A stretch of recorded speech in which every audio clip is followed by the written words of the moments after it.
Well, all right, YouTube. Good morning. You can see behind me maybe the clock about what time it is. About 9:30 in the morning here. I'm getting going and I'm making a video today that I didn't really want to have to make now. My log splitter has a leak in the bottom of the tank. I'm just going to come out and say it. I think it's kind of a freak thing that I'm dealing with, and there's some welds on the bottom of the tank there where the motor mount is on there, and that motor has been rattling around and bouncing on it, and it has cracked those welds on both sides of that motor mount. Now, I'll take you outside and show you what's going on there, and you'll be able to see. But I was walking past my log splitter the other day after I was done using it, and I about slipped and busted my ass on the ground, and I looked down and there was hydraulic fluid all over the ground there. So I'm going to have to replace this thing. Now, I did call the manufacturer, and it is under warranty, so they're great guys, and they sent me a new tank, and so I got a brand new tank, and I'll walk you out here in the garage and show you that right up coming up next now. And I'm going to install that tank, and it's going to be a big pain in the butt. I'm not going to show the whole process. It's going to be a good, I hate to say it, it might take 4 or 5 hours, maybe longer. I'd like to think I could do it quicker than that, but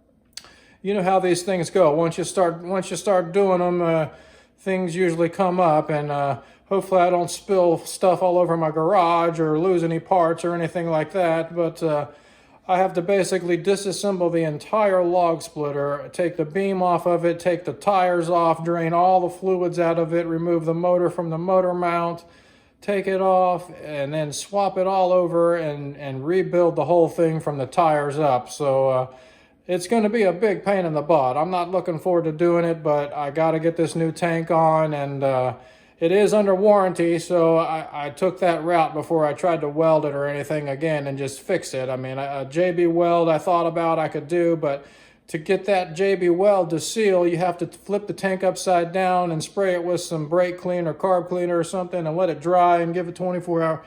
You can't use JB weld on a leaking joint with hydraulic fluid coming through it, is what I'm getting at. It won't dry, it won't cure, and that stuff will break up over time. I mean, that JB weld might last a few months. I don't know, but if that engine is just bouncing and bouncing and bouncing, it'll probably crack that stuff up and break. So I haven't gone that route yet. In the future, if it ever happens again, and God willing, it won't happen, but I'll have to pay somebody to weld it or use JB weld or start trying to fix it at that point in time. But I know I've been rambling a lot here, and we're going to get going on this video again. I'm just going to kind of show the highlights, show what's going on, and then I'll check in when we're done with the repair, because there's no sense in setting the camera up for 4 hours and watching me disassemble this thing. If you want to see how it is assembled and disassembled, you can go watch my assembly video, and that's basically what I'm doing today. In reverse and then forwards again. Disassemble and reassemble there.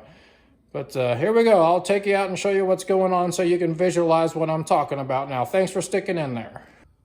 All right, everybody, here we are in the garage, and this is my new tank, and they did send me a new filter and a new hose, so I'm happy about that. Now, I am interested to find out if this filter will unscrew from this metal fitting on top here, because it should, but if you know anything about filters, some of them ship with this whole assembly. Some of them ship with just the filter replacement, just the cartridge now. So I did put my hand on that and try to turn it, and it's on there pretty good. So I'm going to find out today if this filter will come off of that fitting, because if it doesn't come off of there, that is a huge problem, because you can see how tight that is, and you can't spin that thing around and take it off of this fitting here. You'd have to take the whole engine off and everything just to replace a filter. So I am really hoping that it's just really tight on there and I can replace that. Anyways, what's going on so you can visualize this thing. Now, that motor sits on that motor mount right there, and it runs underneath right on the bottom of that hydraulic oil tank there. And from that motor bouncing up and down, and especially at low idle speeds, it seems to jiggle a lot, but it has broken those welds on that motor mount. Now you can see how much oil is leaking out, and that's cold oil, so it's thick, it doesn't leak fast. when it heats up and that thing's bouncing around, it really leaks.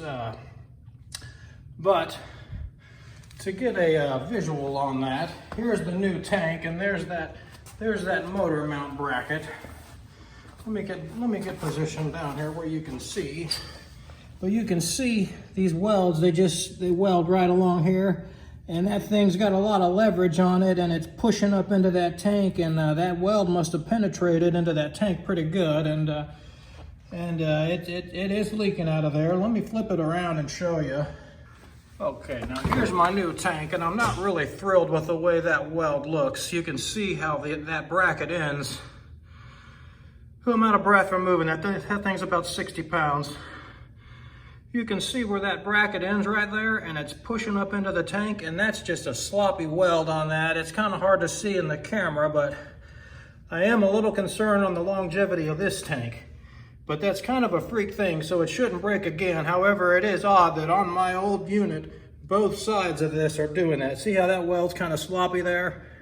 Okay, now I'm seriously breathing hard from moving that thing around, but see how sloppy that weld is? And that tank is just gonna start poking right up into there. So I am concerned about the longevity of this tank as well, but like I said, maybe it's a freak thing. Maybe I just got a bad weld on that other one, or the tank was on a seam or something weird happened, and it won't happen again. Now, I mean, there's all kinds of ways to fix this. They could extend this out and to where there's not pressure on the tank and it could come onto the seam. They could have a solid plate, whatever, but it's kind of a weird design, but they're all like that. They're probably, the county line and everything, they're probably all about the same. So I got leaks coming out of this thing right here, right there. It's just it's just weeping out of that. And when it gets hot, it really does leak pretty bad. Now the other welds on this, there's some funky welds on this. I'm a little concerned, but again, it should last. You can see how bad that weld is there. I mean, it comes all the way out into the tank here. I mean, that's just looks like a child weld at that there.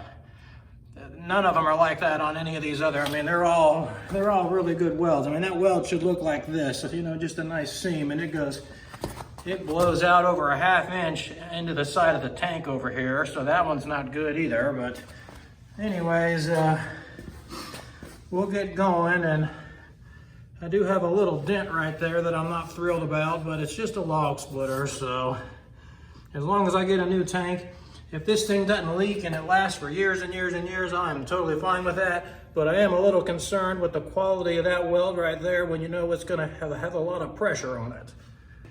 Now I'm gonna get working on this thing, and like I said, there's no point in filming it all. I have to break this thing completely down all the way to the ground, wheels off, oil out, everything. I gotta take the motor off of it, and then I gotta put the wheels on the new tank and rebuild it from the ground up is what I'm doing today. And like I said, if you wanna see that, go and look at the Power Connects log splitter assembly video. You can see what happens. But it's going to be a long process now. I got to take the motor off, undo these hoses, take the beam off of the top, take the tires off, and then put it all back together and fill it back up with oil. All right, let me turn the light on there. The hardest part is going to be getting down in there and taking these motor mounts off. And my engine bushings have to be transferred over, and you can see here they're split from squeezing together. That piece of rubber is a damper because it does jiggle around a lot. And my log splitter has gotten dirty. I'd like to clean it, but anyways, so I'm gonna have to try to save these little rubber dampers, and they're falling apart on me, but that's gonna be the hardest part, is getting all those bolts out of the motor. And then I gotta switch it all over and fill her back up with oil and probably clean this thing.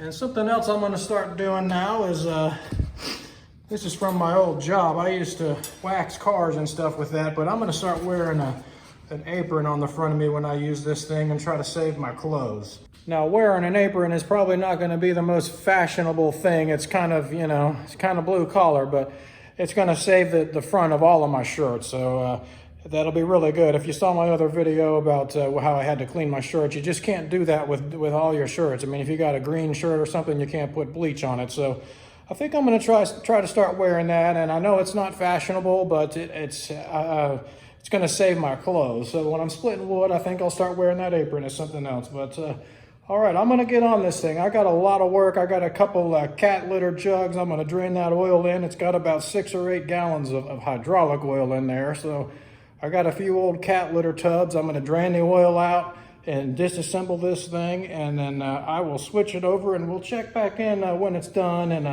I'll let you know how long it took. It's about 10 a.m. in the morning, and I'm hoping to be done by certainly 1 or 2 o'clock, but we'll see how it goes. Okay, let me see if I can get under here and show you what's going on.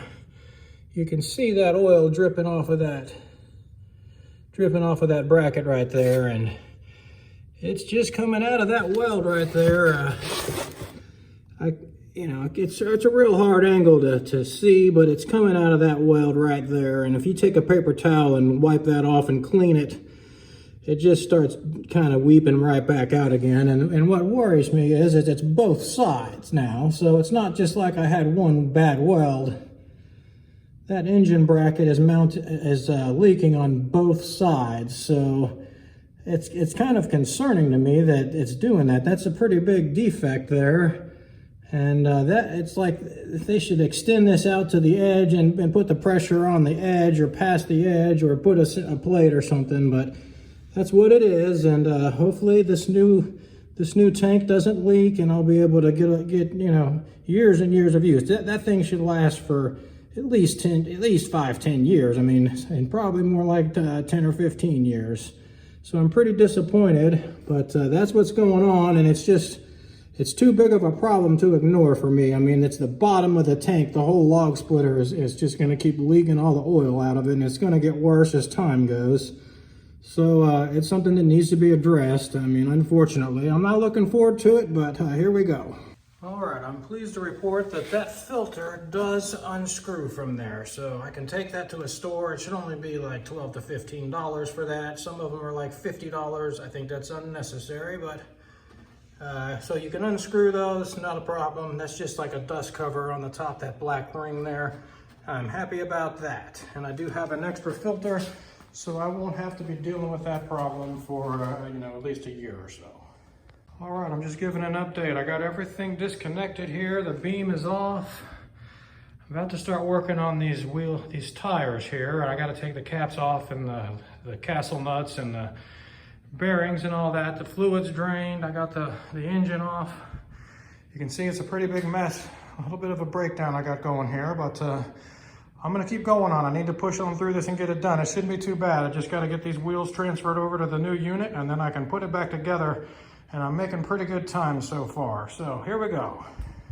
All right, now everybody, I just got this thing done, and it's about 1 o'clock, and I'm pretty much done with cleanup and everything, but I ran into a pretty big setback here on this thing. I was filling it up with fluid, and I thought this tank looked a little different, but I went through the whole repair, got it all put back together, and it's the 30-ton log splitter is supposed to take like between 6 and 8 gallons of oil, hydraulic oil. So I was dumping a 5-gallon pail in, and it wasn't even completely done with a 5-gallon pail. There's still some rattling around in the bottom, and it just started overflowing out of the tank. So sure enough, they sent me the wrong tank, and that tank there is a 25-ton, and it's about 6 inches tall. It's 6 3/4 inches tall. Now I just took the tape measure inside, but this other tank that I had is 9 3/4 tall. So it just makes the log splitter run a lot cooler, and the cylinder requires more fluid to fill up the cylinder and everything. So it'll run cooler, and it'll run a little better with the right size tank on it. But I'm waiting to hear back from those guys. Anyways, I got it all done, and I did put some dents in my wheel covers there, trying to get those off. I had to squeeze them, and I don't have a great tool for that. My vice grips are a little bit small, and they're broken and worn out, so I got to buy some new vice grips, or excuse me, channel locks. My channel locks are too small. So I put some dents in my little dust covers, but that's not a huge deal. Maybe I could replace those. Everything else went pretty good though. It was a pain in the butt to get that motor on and everything, and to get the holes lined up, and And I got through the whole repair, then realized it's the darn wrong tank they sent me. So it'll work, and I can split some wood, but it's not what it's supposed to be. I mean, there's a reason why it has a larger tank, and I don't have the right tank on it now, but I got some beautiful, crystal clear, nice fluid in there. That's something else I wanted to mention to you guys. I found fluid at Walmart now, and it was $45. And if you go into your auto parts store or something, it's like $79, $80 is about the best deal you can get. And I'll just show this to you, but this is I kept trying to get down here. That's apparently one of the largest petroleum companies in the world, and that's what I got, some AW32 and Sinopec is what I got. So that's some AW32, and that's a real good deal if y'all are looking for some oil. That's Walmart's got it, and it's like I said, it was $45, $49 or something, really cheap. And so that's a big company. Apparently it's a good company, so it should work. They're one of the largest petroleum companies in the world. But anyways, I'm gonna sign off here now. I got this thing to where it'll split some wood, but they may have to send me another tank. I mean, I'm not happy with that. And it also has a dent in it, and I showed you the welds aren't real good on it either. So they may have to send me another tank, and I just hate that because it's costing them shipping and time. But I mean, it's a mistake, and this is a warranty item. So we'll see if I can get it straightened out. I mean, I hate to have to go through this again, but I may be doing this same repair again here in a few weeks. I'll probably let it go for a little while, and then whenever I feel like getting on it again. But we'll see what they say when they call me back. I'm not sure what they'll say about this, and I'm not really wanting to take it apart again and pay for shipping. That's not part of the deal on warranty. Like, that's a 60-pound deal, so if I take it off there and ship it, it's gonna be $50 or so just to ship it back, and I'm not really wanting to do that. I already had to spend $100 on oil again, and it's a warranty issue, so we'll see if we can't get it figured out, get it straightened out. I'll maybe let you know what happens in the next video, or maybe this video if they call back here in the next hour or so. Well, I just want to give an update on that, what I was just talking about. Power Connects is really a great company. The guys are really nice, and they went out of their way to send me that other tank. I did test that tank, and it works just fine. It's not bleeding fluid out or anything when it expands, and the cylinder has enough fluid to work, so I'm good with that. We talked about it. They were going to offer me all kinds of options and money back and everything because they don't have any more of the 30-ton tanks in stock. But I'm going to weld my existing tank, the old one. I think I can get it welded pretty cheaply, and then I'll have that one repaired, and it'll have a nice professional weld on it, a nice thick weld. They'll fabricate it all nice. And I have that other tank they sent me as a backup, and I'm happy with that resolution there. So I'll run it for a while, and I got my tank at the welder already, and then whenever I get around to it, like I said, I'll just swap it back over. But it does appear to be working. The only thing that's different is when you put it in vertical mode, the height of those tanks affects the way the beam sits on the ground, so it's a little bit different, but it does still work. And especially if you're on an uneven ground, you can kind of find a little hill or a little dip, and it'll work just fine.